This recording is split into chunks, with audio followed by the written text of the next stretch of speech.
Madame, Monsieur, bonsoir. Bienvenue sur Reflet TV. Si vous nous rejoignez partout dans le monde sur nos différents canaux, vous suivez Entre deux News, votre émission d'analyse et de décryptage de l'actualité ivoirienne et internationale. Après 10 mois de cavale, le colonel Claude Pivy, figure de la junte qui dirigea la République de Guinée, jadis Guinée-Conakry, entre 2008 et 2010, condamné à la perpétuité lors du procès du massacre du 28 septembre 2009, a été interpellé mardi 17 septembre 2024 au Libéria, selon des sources officielles. Claude Pivy se présentait comme le fugitif le plus recherché de la Guinée.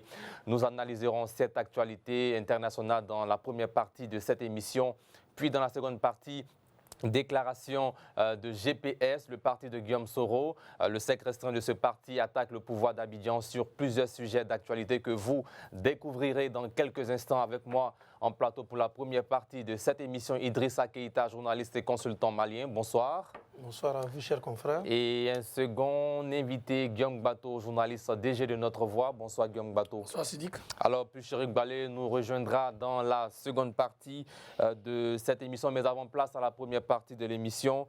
Tout d'abord, que faut-il en tout cas comprendre de cette arrestation de Claude Pivy? Tout d'abord, je tenais à remercier la rédaction pour cette participation. Il faudra aussi savoir que dans mon background, au-delà du Mali que vous avez évoqué en me présentant, je traite aussi les questions de la Guinée où je suis régulièrement. Pour ce qui est de l'arrestation de Claude Pivy, on pourra dire que c'est une surprise. Dans la mesure où c'est sur un banal contrôle routier qu'il a été interpellé. Sinon, moi je suis de ceux qui, connaissant la géographie de la Guinée, en fait, Claude Pivy est originaire de cette zone-là, qui s'appelle la Guinée forestière, le Nemba, que nous appelons en Côte d'Ivoire ici l'Ouest, le Grand Ouest, la région des 18 montagnes. Et il est de cette ville, Massanta, qui est frontalière au Libéria. Donc il était clair que quand Claude Pivy a été exfiltré, il n'avait d'autre refuge que cet endroit.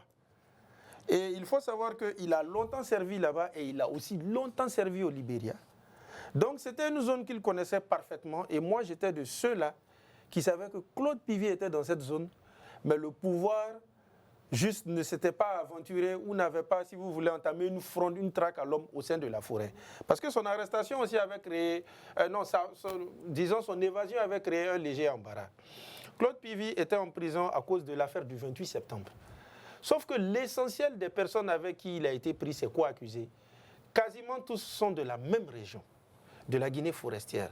Donc la fibre ethnique étant sensible à la Guinée, si on ne fait pas attention, on pourrait penser que le pouvoir a un problème ou est en train de faire une persécution contre ces Guinéens-là de cette région-là qu'on appelle là-bas les forestiers. Mais ce n'était pas ça.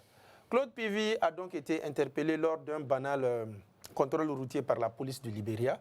On a vu que c'était quand même quelqu'un d'affaibli, on a même vu que c'est quelqu'un qui a mal aux pieds. Je crois que pendant son évasion, il avait été atteint aux pieds.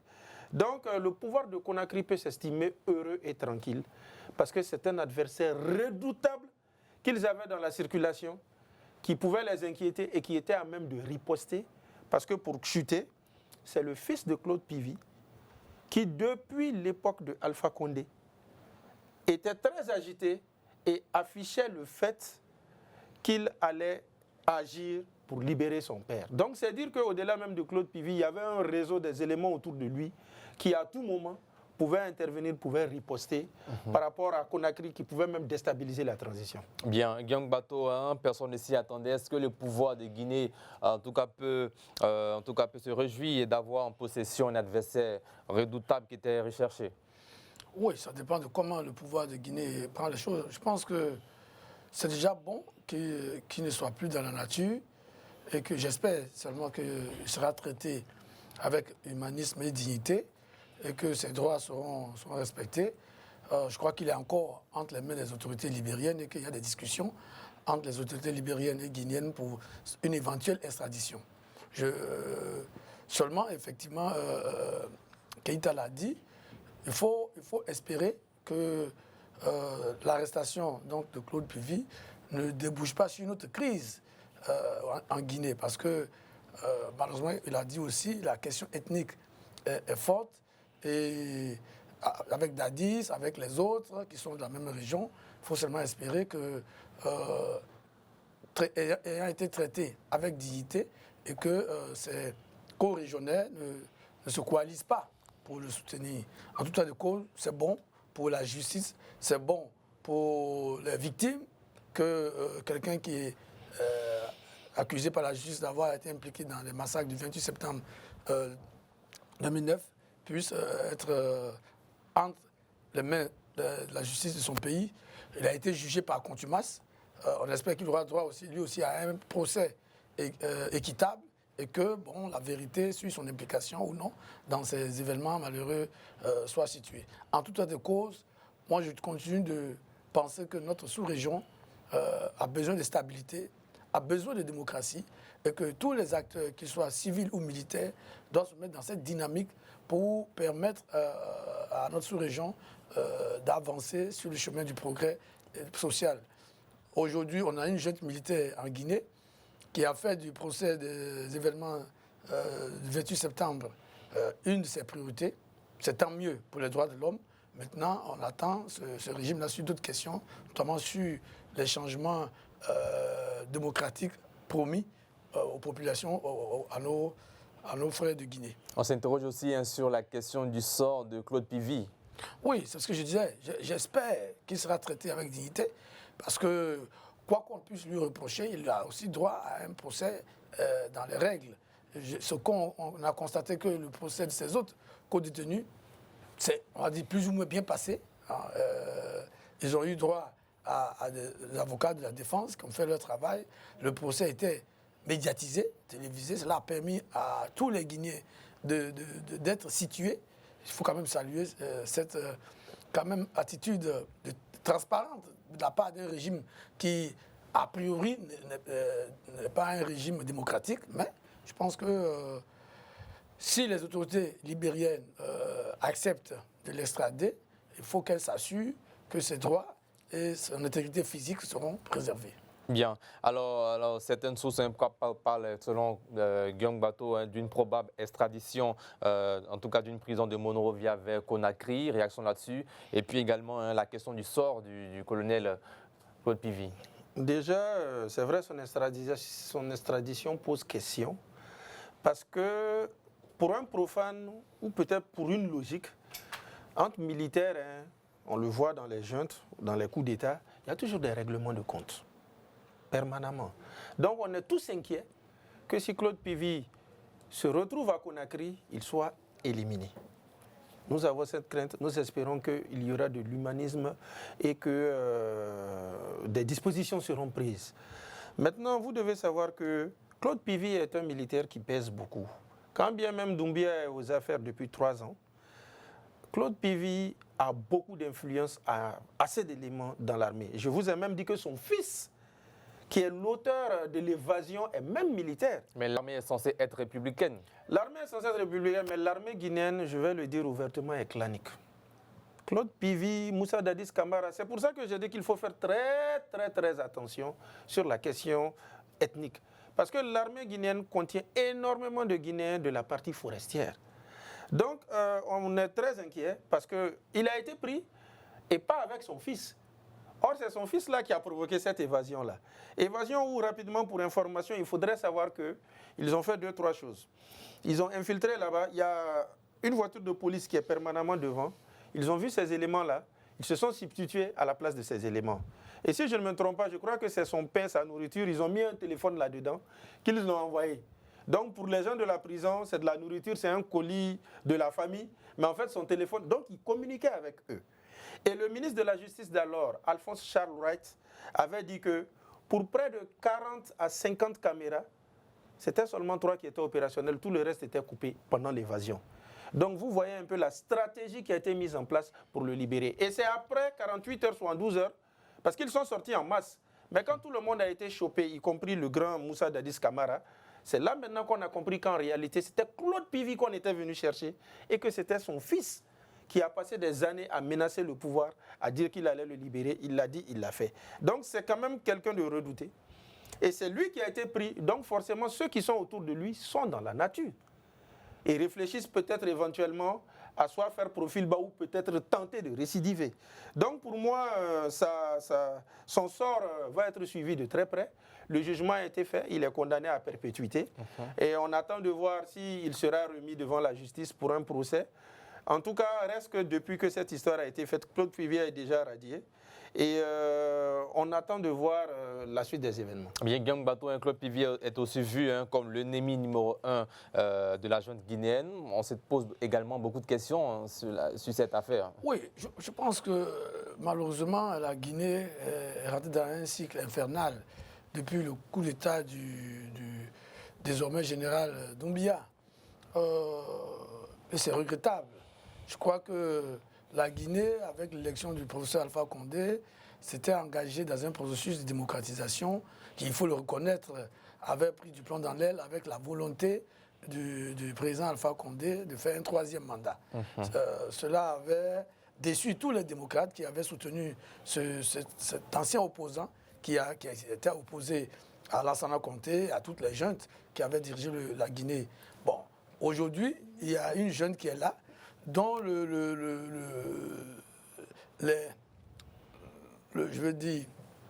programme n'est pas très lisible. Hein. On voit bien que cette junte essaie de s'installer dans la durée, qu'elle n'est pas dans une dynamique de restitution du pouvoir aux civils. Et ça ne peut qu'alimenter des velléités. Vous savez, c'est ça le problème des coups d'État. On dit toujours malheureusement qu'un coup d'État en cache un autre. Voilà. Surtout que ces militaires, pour ce qui concerne la sous-région, qui prennent le pouvoir, le prennent sur la base de promesses, par exemple de démocratisation, parce que comme ce qui s'est passé en Guinée, le général Doumbia et ses amis ont promis de restituer l'ordre constitutionnel qui avait été bafoué selon eux par le président Condé. Mais aujourd'hui, on voit que ça piétine. Les libertés individuelles et collectives sont réduites. La plupart des grands opposants sont en exil. C'est à peu près la même chose au Mali, au Burkina, au Niger. Et ça, dans un pays comme la Guinée, où Keïta disait, à juste titre, où l'armée est omniprésente dans la vie politique depuis la mort du président Sékou Touré, on ne peut que s'inquiéter, on ne peut qu'encourager la junte à accélérer le processus de retour à l'ordre constitutionnel normal. D'autant plus que la Guinée n'a pas la même situation sécuritaire que les autres pays où on a connu des coups d'État. Bon, donc moi, j'espère seulement que M. Claude Puvis sera traité avec humanisme, que ses droits soient respectés. J'espère que la junte militaire en Guinée va créer les conditions de transparence et travailler rapidement à la fin de la transition. Sinon, malheureusement, il ne faut pas exclure que ces événements qui se passent nourrissent des ressentiments dans cette armée-là qui est très politisée et que demain, on assiste encore à d'autres coups d'État qui ne vont faire que faire régresser la Guinée, qui a d'énormes potentialités, mais qui malheureusement, du fait de l'instabilité chronique dans laquelle le pays est installé depuis plusieurs années, n'arrive pas à tirer le meilleur parti de toutes ses potentialités économiques et c'est dommage pour ce pays frère. Bien, quelle lecture faites-vous de la chasse aux sorcières qu'on voit en Guinée depuis l'arrivée du colonel Mamadou Doumbouya? Justement, je voudrais déjà apporter des éléments de réponse même à mon confrère Guillaume Bato. Il faudrait savoir que le jugement au sein duquel Moussa Dadis, Claude Puvis, qu'ils appellent affectueusement au plan local Coplan, ce jugement-là, pendant les 10 ans du professeur Alpha Condé, avait été demandé. Les victimes du stade du 28 septembre ont tout fait auprès du régime RPG, Rassemblement du peuple de Guinée, d'Alpha Condé, pour que ça se tienne. Il y a eu des rencontres, il y a eu toutes sortes de choses. L'association a été constituée, mais ils n'ont jamais été considérés, ils n'ont jamais été pris en compte. Donc évidemment, moi je dirais plutôt le pouvoir du CNRD au lieu de la junte militaire. Ceux-là sont donc venus, ils ont pris la balle au rebond. Le pouvoir, c'est une junte militaire. À chacun sa terminologie, oui. Je vous en prie. Le pouvoir du CNRD donc a décidé de prendre cette histoire à bras le corps. Donc déjà, c'est même un soulagement pour les victimes. Et même là, j'ai vu même la présidente Asmaou Diallo, présidente de cette association qui hier s'est exprimée, a affiché son soulagement. Maintenant, le régime de Guinée, le 5 septembre dernier, il vient d'avoir 3 ans. La lisibilité, je vais quand même confirmer à mon confrère et même à vous, M. Abouakar Sidiki, qu'il faudra le suivre de très près. Le 22 septembre, la CEDEAO est censée venir à Conakry, envoyer une délégation. Parce que depuis un mois, sur d'autres plateaux, d'autres tribunes, j'ai suivi, je l'ai dénoncé. Avec l'arrivée du nouveau Premier ministre, qui est installé maintenant Baouri il y a 6 mois, 7 mois, lui, il laissait sous-entendre qu'il aurait une prolongation. Il le disait à mots voilés. Mais au bout du compte, une conférence de presse a été faite à la présidence, avec le réel même patron même du pouvoir en place, c'est-à-dire le général Amara Kamara, secrétaire général de la présidence, qui a dit que la date du 31 décembre, censée être la fin du délai de 24 mois, convenu avec la CEDEAO, ne sera pas respectée. Maintenant, quand on les demande, mais vous voulez prolonger jusqu'à quand? Ils disent que non, sûrement au-delà de 2025. Donc, ils ont laissé virtuellement transparaître que la transition sera prolongée de 2 ans. Et je vous le confie, vous êtes aussi des confrères, Guillaume doit sûrement être au courant, la classe politique diverge pleinement et a osé dire même au pouvoir qu'après la date du 31 décembre, ils ne vont pas le reconnaître et ils vont entamer un bras de fer. Ce qui fait qu'à l'instant où nous parlons, le professeur Alpha Condé et Cellou Dalein Diallo, chef de file de l'opposition en son temps, qui étaient des adversaires, font bloc commun. Donc la CEDEAO aussi, pendant 6 mois, ils ont laissé transparaître cette prolongation, il l'a annoncé. La CEDEAO a été muette parce qu'elle était occupée et bousculée avec cette question de l'AES. Elle essayait de faire revenir ces 3 pays, Mali, Burkina, Niger, à la raison, afin qu'ils soient dans le bloc de toujours. Donc elle était avec ça, et elle a préféré modérer un peu avec Conakry, pour ne pas que Conakry même ait des velléités de rallier ce mouvement. Parce qu'il y a 2 ans, c'était plutôt Conakry, Ouaga et Bamako qui s'étaient mis ensemble et qui voulaient le faire. Mais à la dernière minute, Conakry a stoppé. Mais au bout du compte, le général Mamadi Doumbia l'a ouvertement dit, lui, il maintient son appartenance à la CEDEAO. Donc on attend de voir comment ça va se passer, parce que la CEDEAO avait un émissaire, Ibn Chambaz. Mais finalement, il a été recusé, comme les autres émissaires auprès de Bamako, Burkina et autres. Donc, cette venue de la CEDEAO qui est imminente, on attendra de voir qu'est-ce que la CEDEAO dira par rapport à la prolongation déjà annoncée. Qui est une violation des textes. Le pouvoir dit que ce n'est pas une violation. Pour eux, un délai, c'est un indicateur. Quand ils voient que ça ne va pas, ils peuvent le prolonger. Maintenant, moi je me dis, ça c'est mon avis personnel, la CEDEAO a tendance à être fair play. C'est-à-dire quand on donne un premier délai, quand on va dans un second délai, la CEDEAO peut tolérer ça. Pourrait donc s'entendre avec Conakry. Mais je crois que si ce second délai qui se dessine n'est pas violé, je pense que là maintenant il y aura crise. Bien, Guillaume Bato, réaction là-dessus? Oui, moi je pense que non. Bon, Keïta Confusqué disait qu'il n'y a pas de lisibilité dans le projet de la junte au pouvoir en Guinée. Mais on connaît le scénario. Les Guinéens n'inventent rien en la matière. C'est les militaires qui s'installent sous le prétexte que moi j'ai qualifié de fallacieux, rusent avec tout le monde dans l'intention de se maintenir au pouvoir. C'est aussi simple que ça. Tous les accords qui ont été négociés avec la CEDEAO, et je suis d'accord avec Keïta pour dire que la CEDEAO est plus ou moins clémente avec Conakry.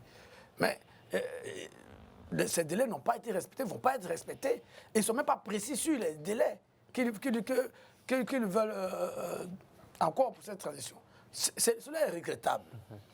Il faut que nos militaires africains, ouest-africains, comprennent que ce n'est pas avec le coup d'État que nous allons développer notre sous-région.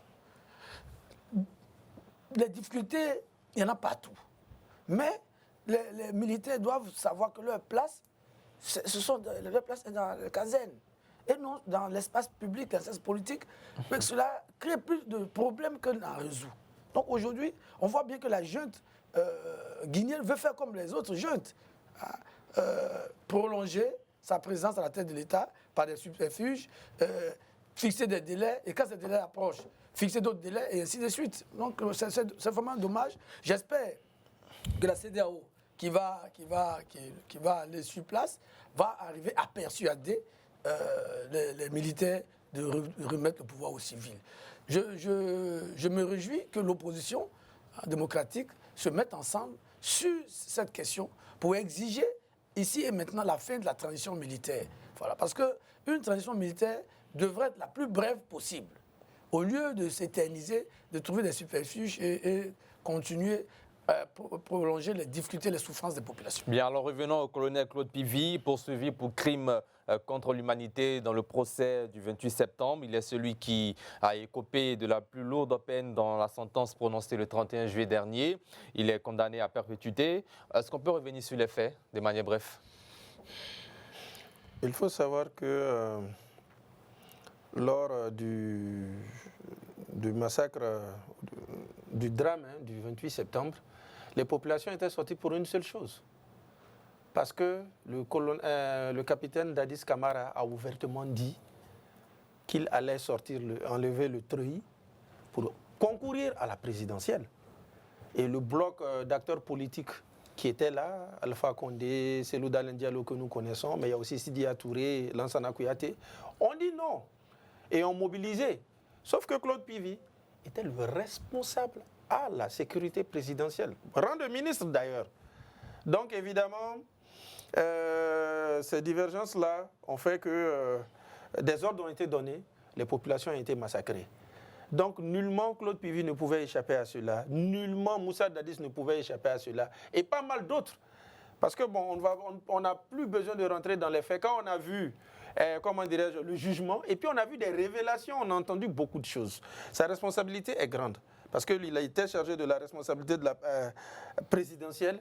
Donc évidemment, il ne pouvait pas tolérer les troubles à l'ordre public. Donc pour moi, il fallait qu'il s'explique. Autant que Dadis, les sentences sont tombées. Maintenant, pour rebondir rapidement, mon confrère a dit que les prétextes sont fallacieux du coup d'État. Sur ce point, je ne converge pas avec lui. Je converge avec lui, par contre, sur le fait qu'il y a une durée, une illisibilité, il y a une marmaille. Pourquoi je ne suis pas d'accord avec lui? Quand Doumbouya, je reste dans le contexte, pas maintenant, il faisait le coup d'État, Alpha Condé venait de faire un troisième mandat qui a créé une polémique sans précédent. Et à cette époque aussi, c'était en 2020 qu'on avait fait la présidentielle, mais en 2018, quand on a senti qu'il allait vers un troisième mandat, on a créé ce qui s'appelait le FNDC, le Front National pour la Défense de la Constitution. Ils ont lutté, mais au bout du compte, c'était des sorties où tout le temps il y avait des morts d'hommes. On le voyait dans les informations, mais aussi où plein de leaders politiques et autres avaient été régulièrement, permanemment mis aux arrêts en masse. Donc c'était dans un contexte où ceux qui disaient qu'ils n'étaient pas d'accord avec le troisième mandat étaient mis en prison. Il y avait aussi des tueries à cause des populations qui sortaient pour manifester leur mécontentement. C'est dans ce contexte-là que les militaires sont rentrés dans la danse. Et il y avait même aussi ces tensions-là dans l'armée, on l'a dit, qui est politisée, qui ont fait que le professeur Alpha Condé a été déposé. Et c'est vrai qu'à l'époque, le Mamadi Doumbouya qu'on connaissait plus ou moins, parce qu'il venait d'arriver dans le pays nouvellement, il y a 3-4 ans avant, à la tête de la force antiterroriste, quand il a pris le pouvoir, il a dit un mot que certains continuent de le rappeler. La justice sera la boussole de la transition. C'est même pour ça que parfois, par préséance, quand on fait la liste du gouvernement, le ministère de la Justice est en première position. Mais ça, c'était dans ce contexte. Le troisième mandat a divisé, c'est la raison pour laquelle. Mais maintenant, moi, les transitions, je les prends par étapes. Aujourd'hui, la transition a quand même 3 ans en tout et est en train de dessiner 2 ans. Donc, part pour 5 ans. Il faudrait vraiment, ils ont dit qu'ils sont fidèles à la CEDEAO. Contrairement au Mali, Burkina, qui se sont abstraits à cause du protocole additionnel qui dit qu'un militaire n'est pas censé gérer, qui dit que même si un militaire prend le pouvoir, il doit retourner rapidement le pouvoir. Ils sont restés dans la CEDEAO, il faudrait donc qu'ils s'y soumettent. Donc moi j'attends et je l'ai dit, quand la CEDEAO va venir, ils vont avancer leurs arguments, on verra bien ce qu'il va en advenir. Il y a un dernier point aussi que je n'oublie pas. La CEDEAO attendait à la Guinée le retour à l'ordre constitutionnel sur 3 choses. Qu'il y ait une constitution, qu'il y ait un fichier électoral, et maintenant qu'il y a des élections annoncées. Il y a un autre point, je ne m'en souviens pas. Pour ce qui est de la seule constitution, en 3 ans quasiment, on n'a pas été fichu de la rendre à temps. C'est seulement depuis récemment, il y a moins de 2 mois, qu'on a rendu public l'avant-projet qui fait débat.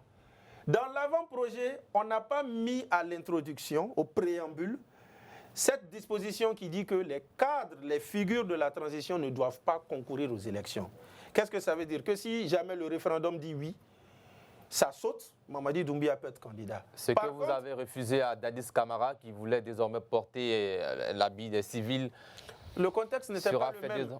Sera fait par le colonel Mamadi Doumbouya. Le contexte n'était pas le même. On a un projet de constitution qui dit, en tout cas, en l'état, que Mamadi Doumbia peut être candidat. Mais maintenant encore, C'était l'objectif visé alors au départ. a priori, parce que pour renforcer ce que vous dites, dans cette constitution encore, on met une limitation d'âge où par exemple Alpha Condé, malgré tout, veut revenir et éliminer. Et il y a même d'autres leaders, si jamais on va à 2026 ou au-delà, qui ne pourront pas concourir. Donc c'est pour dire qu'on crée une constitution qui semble être sur mesure, où Doumbia peut être candidat, mais les autres seront éliminés. Et comme on le dit, il y a quand même un malaise à ne pas cacher. Toutes les figures qui pèsent, les leaders politiques qui comptent, sont hors du pays, sont en exil et sont attendus par la justice. Bien. Alors, donc, la junte au pouvoir Conakry se prépare également à, en tout cas, revenir au pouvoir en tant que civil. Oui, mais je vous disais qu'il y a Laisser rien. les treillis. Oui, c'est aussi clair que l'eau de roche, les militaires n'ont pas envie de quitter le pouvoir, ils utilisent des subterfuges pour se maintenir.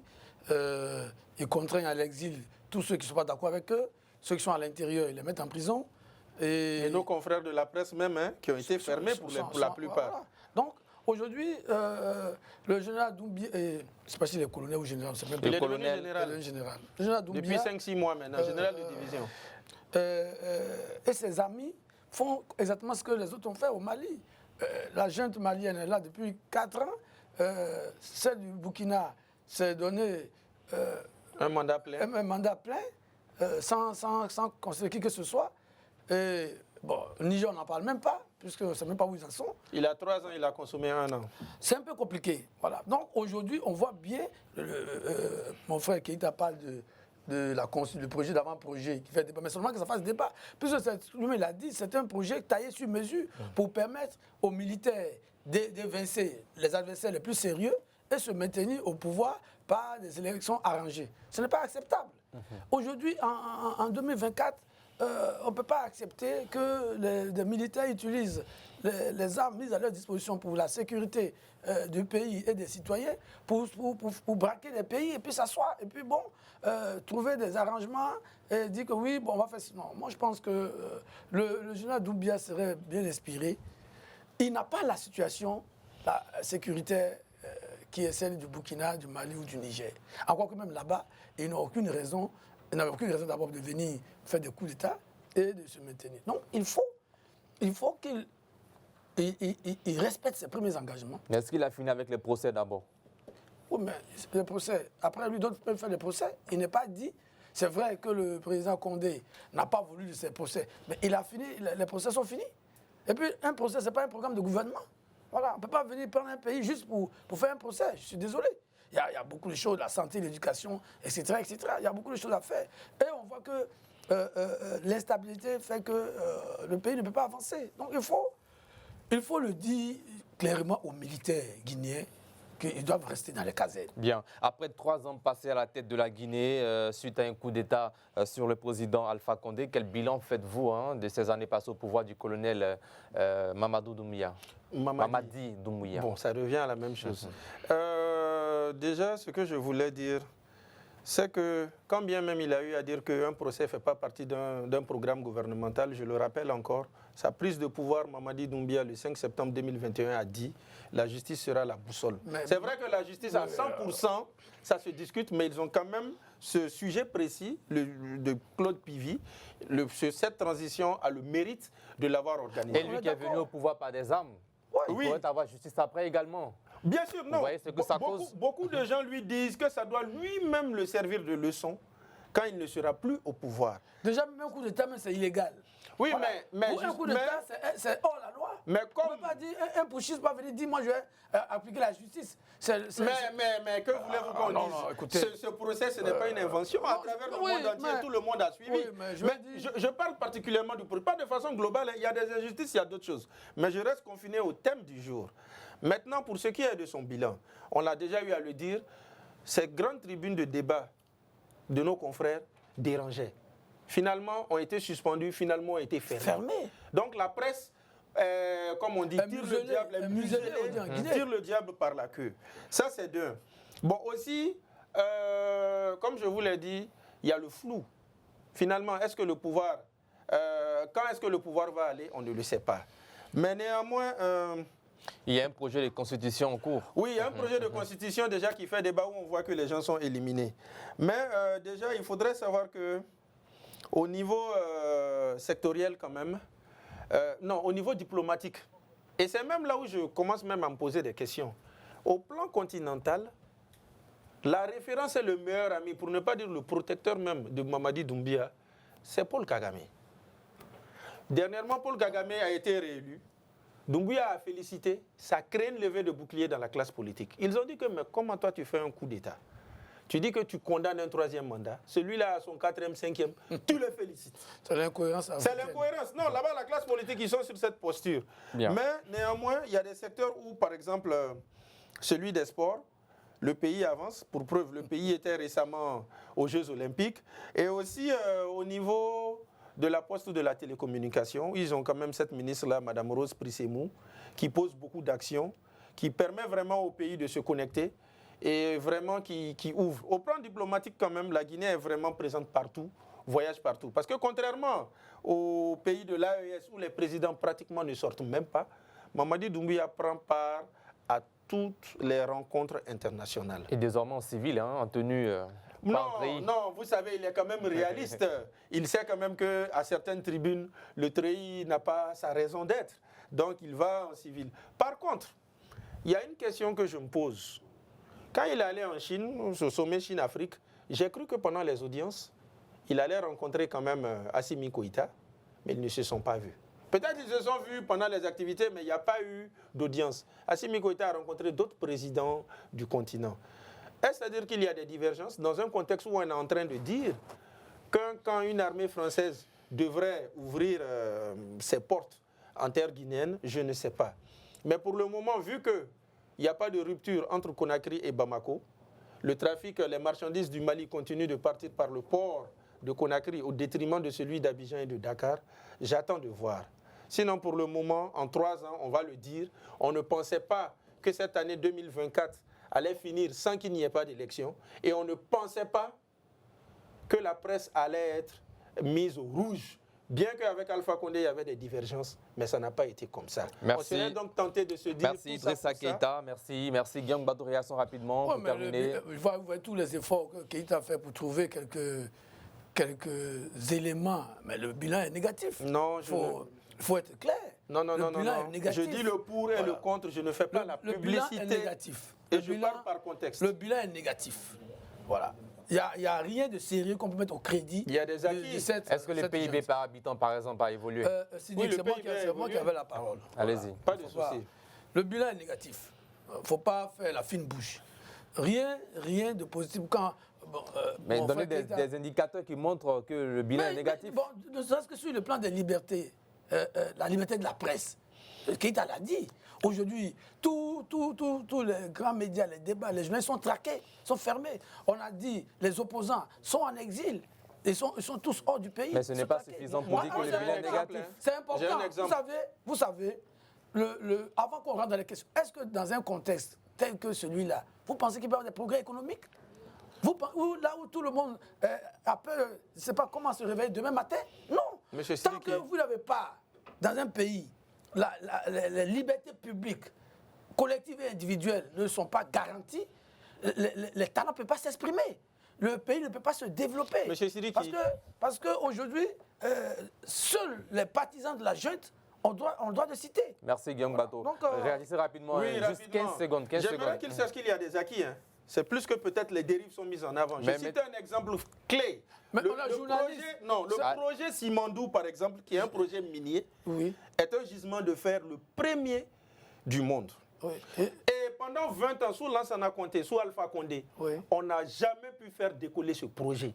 C'est encore ce même Mamadi Doumbouya, quand bien même militaire, qui a fait un coup d'État, qui a exclu ceux-là qui étaient là, qui a rabattu les cartes, où désormais la Guinée est actionnaire là-dedans, 15%, pas 50-60 majoritaire, et qui a imposé que des constructions, certaines choses... Ça profite à qui? Non. Mais quelqu'un qui a 15% alors que les autres ont 80%. Non, il a revu les cartes. Ça profite à qui? Non, ne payez pas ça en noir, s'il vous plaît. Ce sont des incantations, Keïta. S'il vous plaît, je n'ai pas fini, c'est du concret. Allez-y rapidement, on n'a pas ce temps, allez-y. Au sein de ce projet aussi, les actionnaires qui se sont le plus manifestés, ce sont les Chinois. Et s'il avait suivi le sommet Chine-Afrique, quand le président Mamadi Doumbia y était, il a rencontré assez de partenaires, dont par exemple le groupe Bowu Steel, qui a la majorité des actions. Donc c'est pour dire que par exemple ce projet-là est un acquis peut-être qui n'est pas médiatisé, mais qui est là. Il y a quelques acquis, peut-être que la balance... Qui va médiatiser si les journalistes sont mis en prison? Merci Guillaume Bato, merci Idrissa Keïta, on espère vous revoir encore très prochainement. D'ici là, c'est la fin de la première partie de cette émission. Merci de l'avoir suivi. On revient juste dans quelques instants après la réclame publicitaire pour la seconde partie, en tout cas consacrée à l'actualité nationale ivoirienne. GKS, Guillaume Soro attaque bien sûr le pouvoir d'Abidjan sur plusieurs sujets d'actualité que vous allez découvrir dans quelques instants.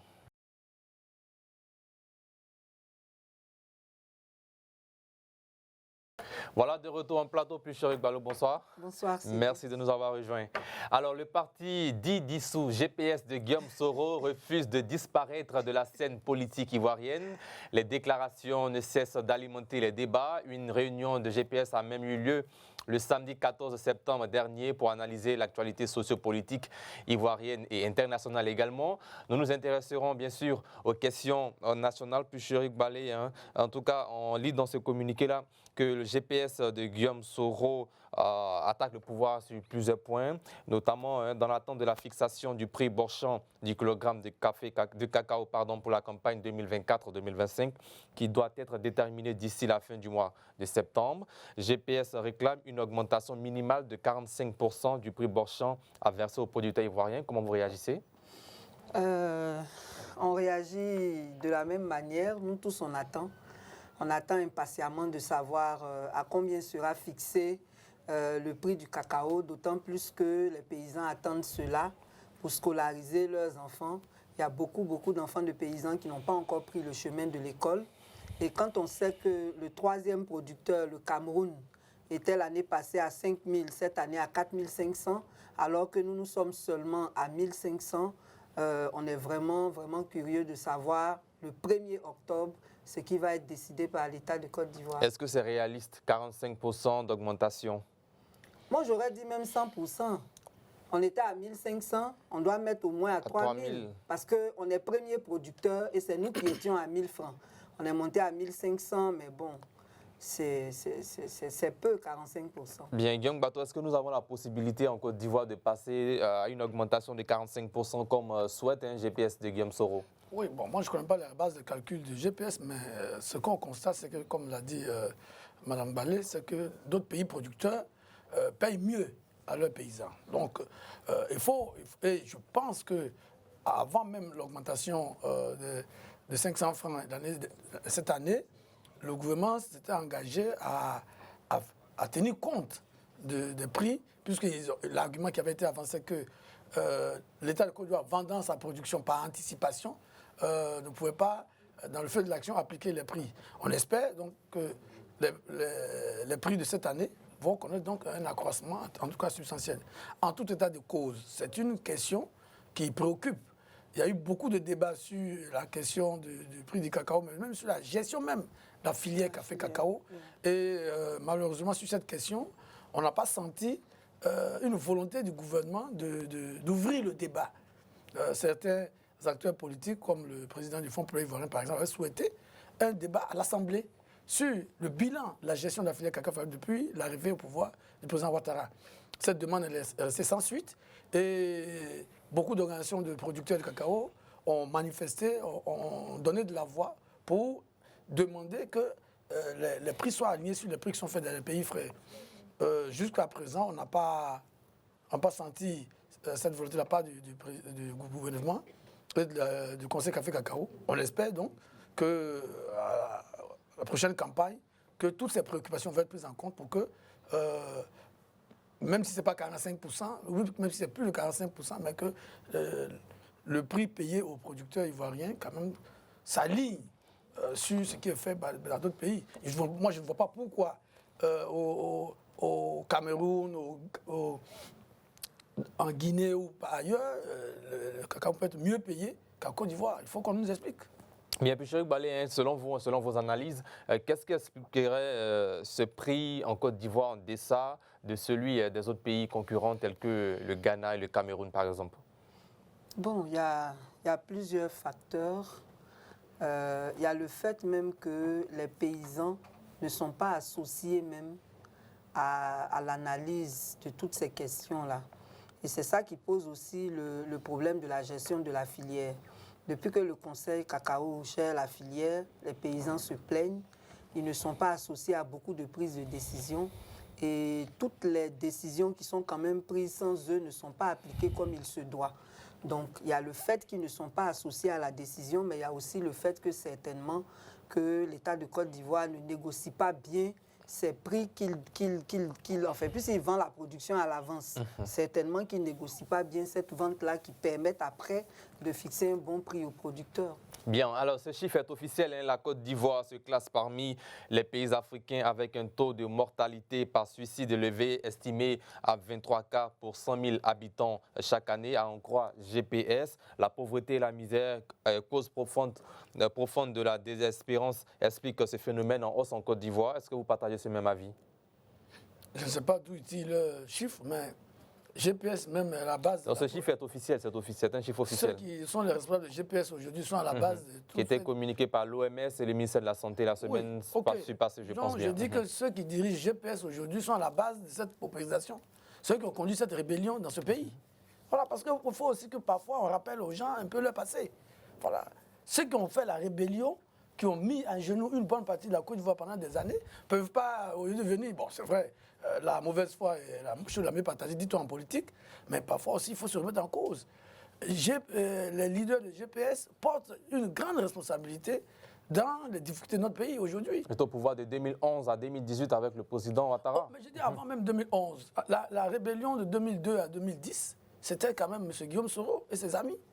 C'est eux qui ont tous les massacres qu'on a connus, l'économie a reculé, l'exode des populations, l'économie locale s'est effondrée dans ce qu'on appelle les zones CNO. Donc GPS est un parti responsable, hein? En tout cas, M. Guillaume Soro porte une grande responsabilité dans ce qui se passe aujourd'hui dans notre pays. Bien, donc allez-y. Oui, je pense qu'il faut qu'ils identifient aussi les conséquences. Et après, vous l'avez dit, ils ont accompagné la fleur à la poitrine, le pouvoir du président Ouattara de 2011 jusqu'à 2018. Voilà. Donc tout ça, le mois venu, il faut que ce débat-là soit fait.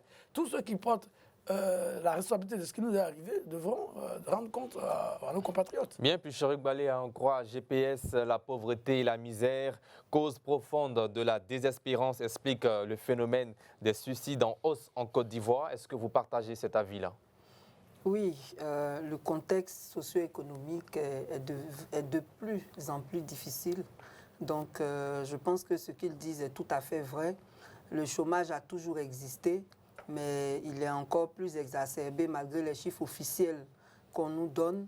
Dans la réalité, il y a des problèmes d'insertion professionnelle. Ceux qui font l'effort de se lancer dans l'entrepreneuriat sont combattus par des entreprises écrans.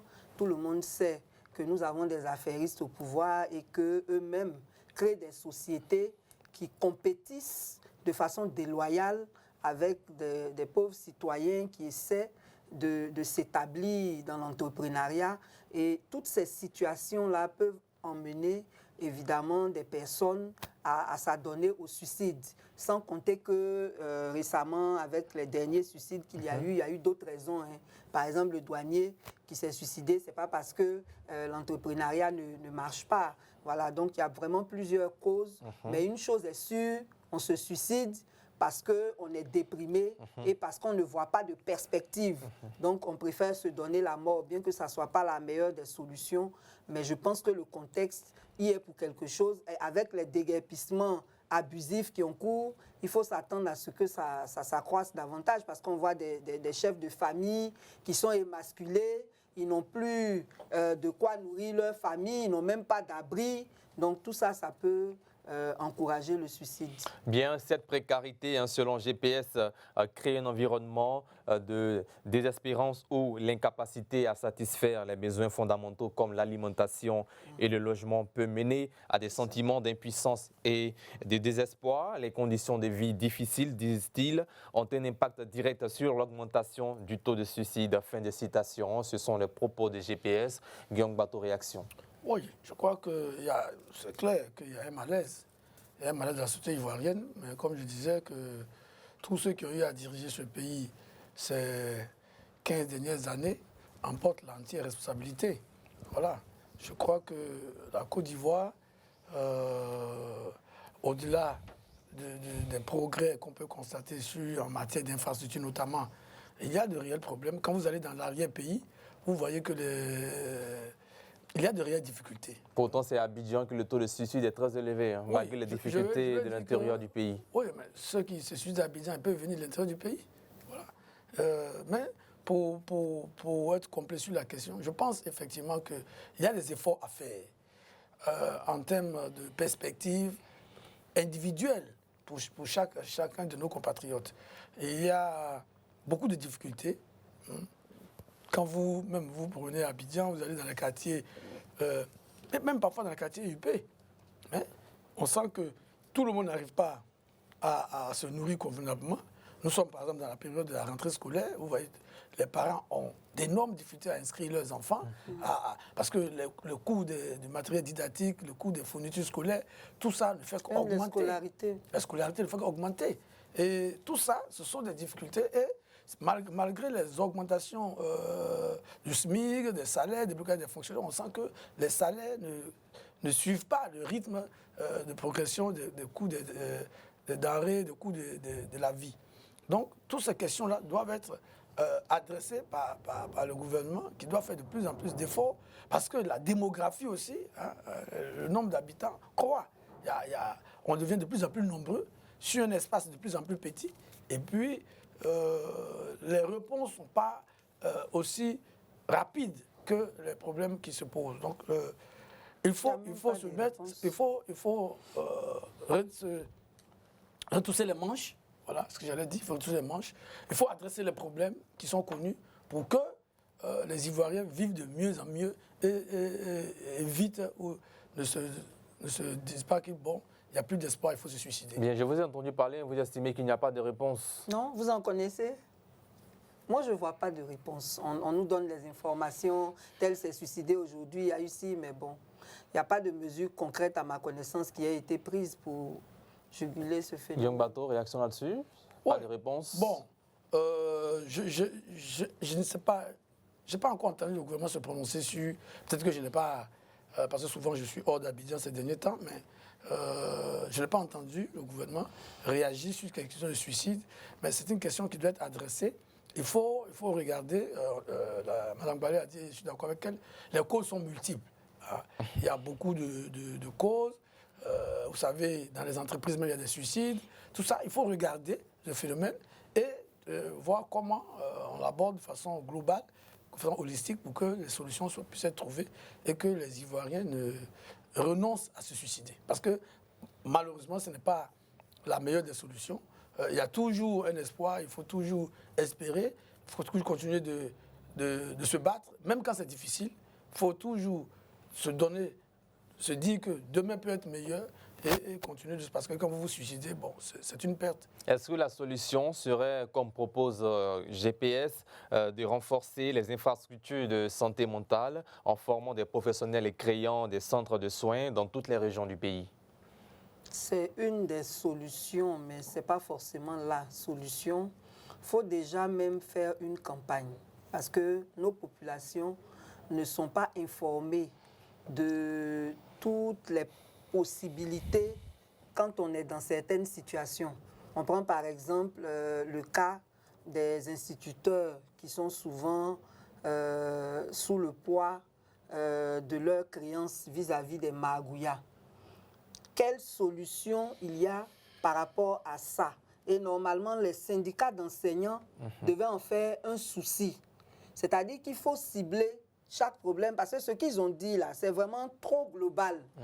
On va renforcer les capacités des centres de santé et tout, mais déjà même, il faut pouvoir dire aux populations que dans les centres de santé, désormais, il y aura des psychologues. Donc, il faut recruter des psychologues pour les mettre dans ces centres de santé, ainsi de suite. Mais il faut cibler les problèmes, les causes plutôt de façon individuelle et trouver des solutions par rapport à chaque cause. Maintenant, en faire la propagande pour que les populations sachent quels sont les recours possibles quand elles sont dans des situations qu'elles estiment être intenable. Bien, le parti dissous de Guillaume Soro s'est aussi prononcé sur les enjeux de la prochaine phase de révision de la liste électorale en Côte d'Ivoire. GPS estime que les nombreux déguerpissements constituent une entrave certaine au succès d'une opération prévue du 30 septembre au 30 octobre 2024. Réaction, Guillaume Bateau? Oui, je crois que c'est un problème qui est tellement sérieux qu'il ne faut pas le prendre. L'écrasante majorité des populations qui ne sont pas inscrites sur la liste électorale, faute de documents administratifs, ne sont pas à Abidjan. Voilà, faut pas. Le déguerpissement, c'est important, je ne veux pas pour minimiser, mais l'écrasante majorité des Ivoiriens qui ne sont pas sur la liste électorale, faute de documents administratifs, ne sont pas à Abidjan. Vous comprenez? Moi, si je prends la sous-préfecture dont je suis originaire, la sous-préfecture de Daleux, dans le département de Danané, 60 000 habitants, selon le dernier recensement, nous avons à peine 9 000 inscrits sur la liste électorale. Le sous-préfet, il y a quelques années, a fait un recensement. Il y avait environ 20 000 sans-papiers dans cette sous-préfecture.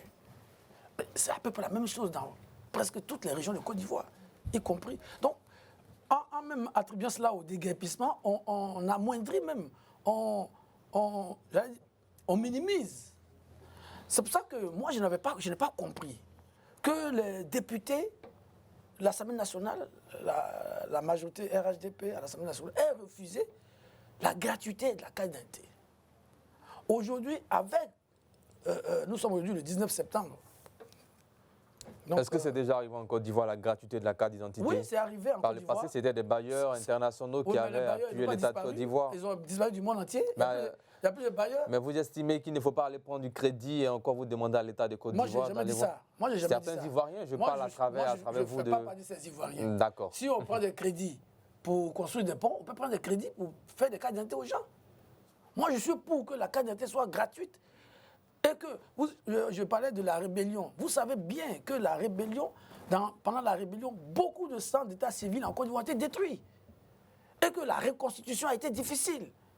Donc c'est un processus qui doit continuer au moins sur 10-15 ans pour qu'on puisse retrouver cet état civil. Il y a des efforts qui sont faits, il y a des projets qui sont annoncés. Mais je dis, regardez aujourd'hui, officiellement la carte d'identité coûte 5 000 francs. Vous prenez un paysan qui a 5-6 enfants qui sont en âge de voter et qui n'ont pas d'activité, mais qui doivent se déplacer de leur village pour venir généralement parce que les chefs de sous-préfecture sont éloignés des villages, qui doivent prévoir, parce que pour faire la carte d'identité, il faut d'abord avoir une extrait de naissance, il faut ensuite se faire établir une certaine nationalité, et acheter le terme à 5 000 francs. Quand on fait un petit calcul, on est déjà autour de 10 000 francs. Et si vous devez vous déplacer d'un village, par exemple, à 20 km pour venir en ville, vous devez vous prendre en charge. Et il n'y a pas de fluidité, il n'y a pas assez de centres. C'est entre 15 et 20 000 francs qu'il faut débourser. Vous croyez que après les gens se découragent, ils restent chez eux. Donc il faut non seulement la rendre gratuite, il faut beaucoup en ce moment, il y a une opération d'audience foraine qui est en cours pour permettre à ceux qui n'ont pas d'extrait de naissance de les avoir gratuitement. C'est une bonne chose. Mais il faut que le gouvernement communique suffisamment sur cette opération. Et il faut que les fiches qui doivent être remplies par les pétitionnaires soient données en abondance dans les sous-préfectures, dans les mairies. Et que les officiers d'état civil soient sensibilisés pour qu'ils multiplient, pour augmentent le personnel consacré à cette activité. En somme, l'argument des déguerpissements est insuffisant. Je trouve que c'est trop faible. Bien. C'est trop faible. Alors pour GPS1, vu les déguerpissements qui ont lieu à Abidjan, un mois pour la révision de la liste électorale, c'est insuffisant. Réaction, plus cher Balé pour terminer. Oui, il ne faut pas minimiser les déguerpissements parce que c'est des milliers de ménages qui sont mis à la rue, qui sont déséquilibrés. Les gens n'ont pas eu le temps de prendre leurs papiers puisqu'on ne les informe pas avant de les déguerpir. Et même quand on les informe, on ne respecte pas le délai. Par exemple, le déguerpissement du 1er septembre à GESCO, on leur avait dit, on vient lundi, finalement on est venu vendredi, pendant que les gens sont au travail. Donc les gens n'ont pas le temps de prendre leurs effets. Tous leurs papiers restent sous les décombres. Du coup, ça accroît le problème dont il a parlé, qui est réel. Ça va augmenter le nombre de personnes qui n'ont pas de pièces. Et c'est propre à tous les partis politiques, hein, Quoi? ce problème-là.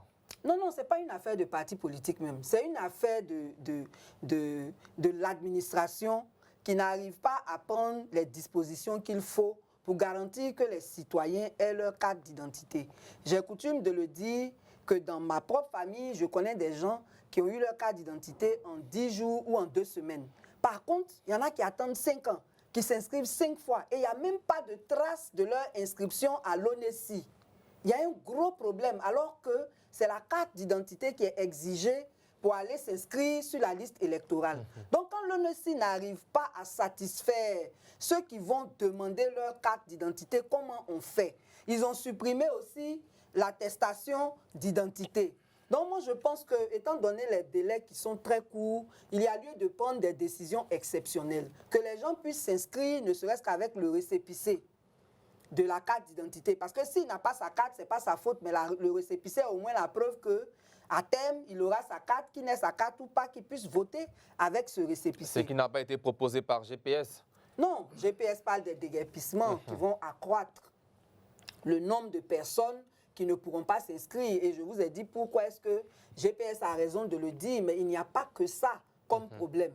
Il y a le fait que la disponibilité même de pièces pour tous les citoyens en général est un problème. En dehors des problèmes qu'il a évoqués, qui est effectif dans tout l'intérieur du pays, mais même à Abidjan ici, on a des problèmes pour avoir la pièce. La deuxième chose, il faut que la CEI soit sérieuse dans son travail. Pourquoi dites-vous que la CEI n'est pas sérieuse? Il est magistrat. Le code électoral dit que dans l'article 6 que les révisions doivent être annuelles. Et lui, il dit officiellement qu'il se permet de faire les révisions à cheval sur 2 ans. Est-ce que la Côte d'Ivoire a les moyens de faire des révisions annuelles? Ce n'est pas une question de moyens, c'est une question de respecter la loi. Les moyens, là, quand on veut les trouver, on les trouve. Si c'était les moyens pour aller emprisonner les gens, pour aller acheter les armes, ils allaient les trouver. Là, on est en train de parler du droit de vote, qui est un droit inaliénable de tout citoyen que l'État devait garantir. Voilà. Donc, la CEI devrait organiser les révisions annuelles. C'est une question de volonté politique et d'organisation, mais aussi surtout de respect de nos textes. Donc, à partir du moment où on est en train d'organiser ça, pour 1 mois seulement, en 2024, nous sommes en droit de nous demander s'il y aura une révision en 2025. Parce que les 1 mois là, ça ne suffit pas. En 1 mois, est-ce que tous les nouveaux majeurs auront leur papier quand on sait les difficultés qu'il y a à avoir ces papiers? C'est pour ça que nous avons proposé que la période de révision, là, elle s'étende jusqu'en juin 2025, le temps que sans pression, les gens puissent établir leurs pièces et s'inscrire sur les listes électorales. En attendant qu'on soit un État réellement moderne, qui est un État civil moderne, qui permet de faire en sorte qu'on n'en soit plus à lancer des appels pour s'inscrire sur la liste électorale parce qu'automatiquement, les morts et les nouveaux majeurs seraient ajoutés ou retirés de la liste. Merci plus, Chéric Balé. Malheureusement, fin de la seconde partie de cette émission. Place maintenant au carton rouge. Nous sommes dans le carton rouge, rubrique dans laquelle nos consultants font des coups de gueule sur des sujets qui leur tiennent à cœur. Le premier carton rouge de cette émission avec Guillaume Bateau. Oui, mon carton rouge s'adresse au ministère de l'Éducation nationale. Je pense qu'on l'a dit ici un peu, c'est maintenant qu'on commence la distribution des kits aux élèves. Je pense que le ministère peut mieux s'organiser de telle sorte que pendant les vacances, pendant le mois d'août par exemple, tous ces kits-là soient acheminés dans les directions régionales, les directions départementales, dans les écoles, à telle enseigne que, de telle sorte que quand les élèves s'inscrivent, on leur remet leur kit. Mais c'est maintenant que le processus est lancé et ça va prendre des mois et des mois, alors que les élèves en ont besoin. Je crois que la rentrée ne surprend personne, plus c'est le ministère lui-même qui fixe la date de la rentrée. Et année après année, on recommence toujours ce que je considère comme une faute. Il faut que cela change pour que les kits soient disponibles dès le début des cours. Merci. Pulchéric Balé, réaction sur Oui. ces cartons rouges? Oui, je suis tout à fait d'accord avec son carton rouge parce qu'effectivement, la rentrée ne surprend pas. Et je voudrais dire que c'est dommage parce que ce n'est pas seulement au niveau du ministère de l'Éducation qu'on rencontre cette incapacité à préparer bien les choses.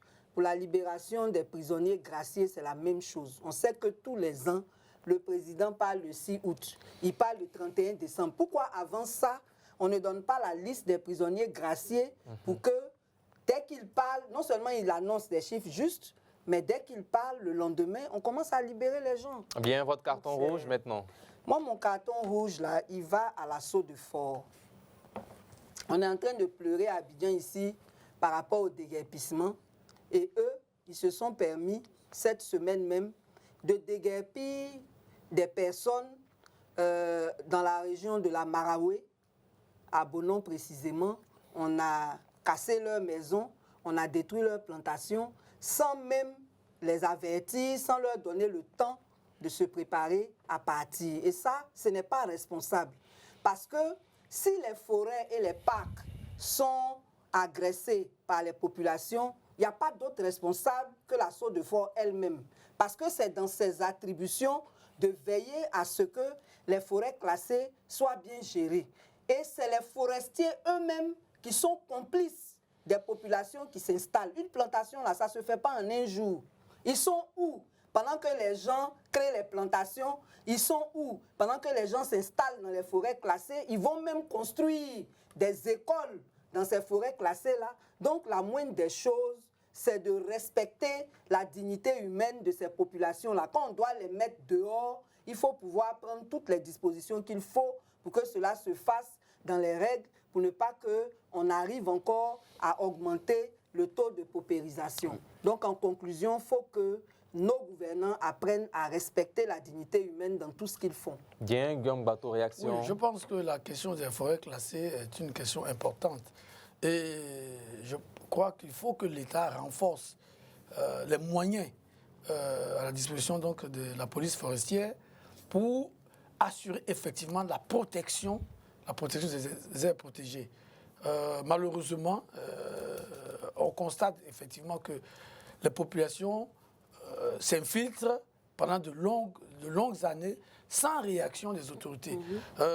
Il est bien effectivement que les autorités réagissent, mais effectivement, il faut toujours respecter la dignité des gens.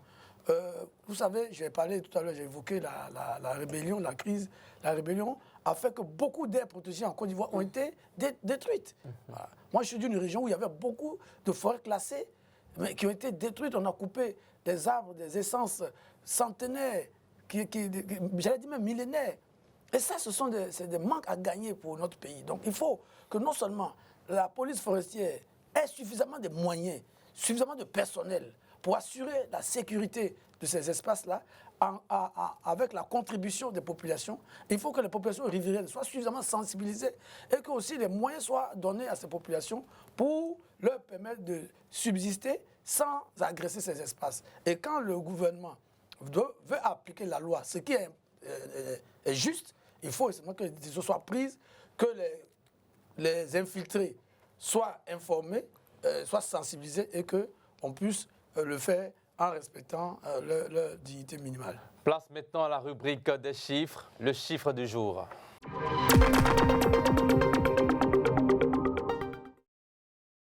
Alors, le chiffre du jour, c'est 22.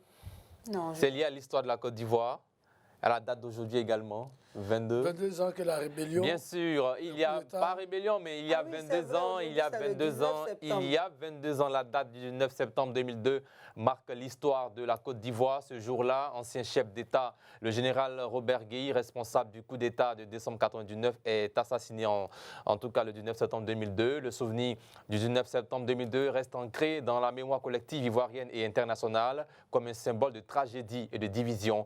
Pulchéric Balé, réaction sur cette date qui a marqué toute la Côte d'Ivoire. Oui, c'est une date qui n'aurait pas dû exister. Malheureusement, elle a existé. C'est une page très noire de notre histoire. Et c'est vraiment déplorable ce qui s'est passé le 19 septembre. C'était 2002. Hein. Oui, c'est ça. Voilà, de 19 septembre 2002. En tout cas, à la suite de cette attaque, il s'en est suivi beaucoup de massacres à l'intérieur du pays. Et vraiment, on aurait voulu ne pas avoir vécu ça. Guillaume Bateau. Oui, je voudrais saluer la mémoire de tous ceux qui sont morts ce 19 septembre 2002. Vous avez cité le général Robert Guy, mais n'oubliez pas aussi que l'ancien ministre Émile Bougadoudou avait été assassiné à son domicile. Beaucoup d'officiers de l'armée ivoirienne avaient été assassinés à Abidjan et à Bouaké. Et c'est ce que je disais à l'entame de l'émission. Tous ceux qui ont été responsables de ces massacres, de cette situation, aujourd'hui, se trouvent malheureusement, n'ont pas payé, la justice n'a pas été faite pour les victimes de ces événements-là, pour leurs ayants droit. On a parlé de ceux qui sont morts, mais il y a eu tous les biens détruits, il y a eu vous avez vu l'exode des populations, les femmes enceintes éventrées. C'était terrible. Et je pense que ces questions-là doivent revenir dans l'espace politique et public. On ne peut pas passer ça par perte et profit. Et ceux qui ont été responsables, même s'il y a eu des accords, il y a eu la paix, ils ne doivent pas faire comme si de rien n'était. S'ils ne portent aucune responsabilité dans tout ce que notre pays vit aujourd'hui. Voilà. Donc, c'est vrai, il faut tourner la page, il faut aller de l'avant, mais il faut toujours faire en sorte qu'on puisse régler nos divergences politiques de façon démocratique. Les armes n'ont pas leur place dans le débat politique et dans le débat public. Merci Guillaume Bateau. Rendez-vous la semaine prochaine. Merci Pulchérik Balé à vous également, chers téléspectateurs. Merci d'avoir suivi cette émission. Retenez cette citation du père fondateur de la Côte d'Ivoire moderne. La paix, ce n'est pas qu'un vain mot, c'est un comportement. Que la paix soit votre quotidien, chers Ivoiriens. Nous n'avons qu'un seul pays, la Côte d'Ivoire. Portez-vous bien, que Dieu veille sur vous et sur la Côte d'Ivoire. Bonsoir.